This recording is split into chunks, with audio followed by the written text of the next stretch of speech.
You're an undead wraith ripping through the spectral realm to shift between the physical world and the spirit plane. And the way the world literally tears and melts to accommodate your transition is haunting. You have to balance your health in both dimensions, as the physical world is where you interact with objects, but the spectral realm is where you avoid the light that burns your soul. It's the ultimate dimensional hopping power fantasy. But as you keep tearing through the veil, have you considered that every time you rip open a hole between realms, you're letting something in that can never be sent back? This starts as a simple, happy platformer, but then you avert the world and it turns into a dark, terrifying fever dream of gore and psychological horror. You're literally peeling back the layers of a happy game to see what's rotting underneath, and you have to switch between these dimensions to solve navigation puzzles. The jump between the cheery world and the grotesque alternate dimension is jarring, but the real horror hits when you realize the happy version is the one that's actually the lie. You're jumping between solar systems, but the real magic is the way the game procedurally folds space to create infinite, unique worlds that you can land on instantly. You're crossing the galaxy, experiencing shifts in gravity and environment that make every planet feel like a different dimension of its own. It's the ultimate sense of travel. Yet, as you venture closer to the center of the universe, the star systems start acting strange, as if the simulation itself is struggling to hold all these realities together. The station you're on is crawling with aliens that can turn into a coffee mug, and you're using tech that lets you manipulate local space to bypass locked doors and security.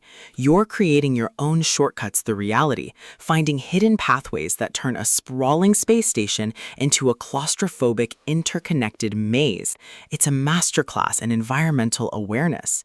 But as you keep pushing through these cracks in reality, are you actually clearing the station of enemies, or are you just providing a gateway for something much larger to get inside?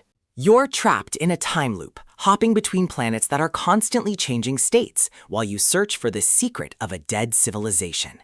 It's less about combat and more about understanding how the universe moves and folds around you as you witness celestial events in real time.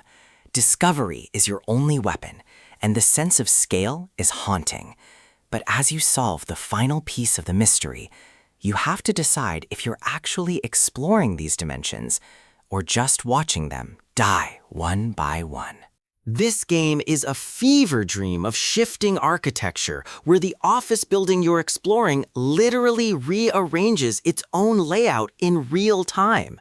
You're blasting through walls that lead into the astral plane, a dimension of pure, surreal energy that defies gravity and logic.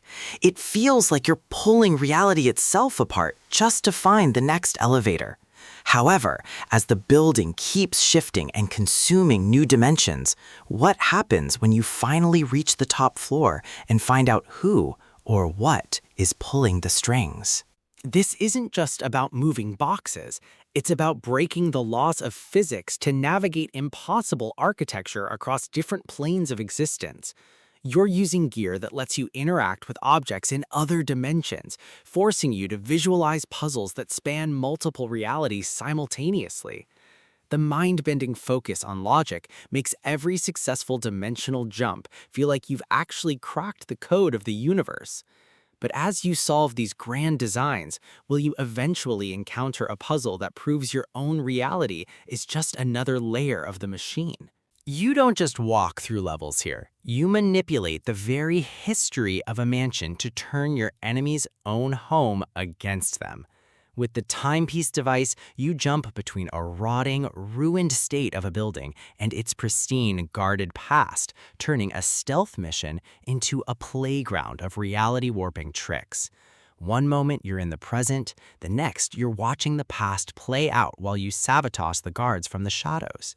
But as you keep rewriting history, what if you realize that your presence in the past is the exact reason everything goes to hell in the future? If you want to feel like a god of movement, nothing beats the mission where you shift between the past and present at the touch of a button. You're leaping over hazards that are destroyed in one timeline but fully intact in the other, forcing you to blink in and out of existence to bypass lasers and crush enemies. It's the ultimate test of reflexes in a high-speed playground. Yet, as you keep flipping back and forth, you start to see glitches in the simulation that suggest your timeline isn't the only one being manipulated. Forget loading screens. This is pure high-octane dimensional chaos that teleports you across entire planets in the blink of an eye. You're firing weapons that tear reality apart, and the game instantly swaps your entire environment from a futuristic city to a prehistoric jungle without missing a single beat. It's a sensory overload of jumping through rifts just to survive a firefight. But as you keep tearing these holes in the fabric of space, have you ever stopped to wonder if the dimensions are actually trying to heal, or if they're starting to merge for good? Ever had to stare death in the face and realize the only way forward is literally to step into the afterlife? This game makes you carry a lantern that bridges the gap between the living world and the nightmare realm of Umbral, constantly shifting your environment to reveal paths that simply don't exist in the light. You'll be crossing bridges made of decay and pulling platforms from the void, while enemies hunt you in both realities. But what happens when you spend too much time in the darkness, and the Umbral entity decides you're never allowed to leave?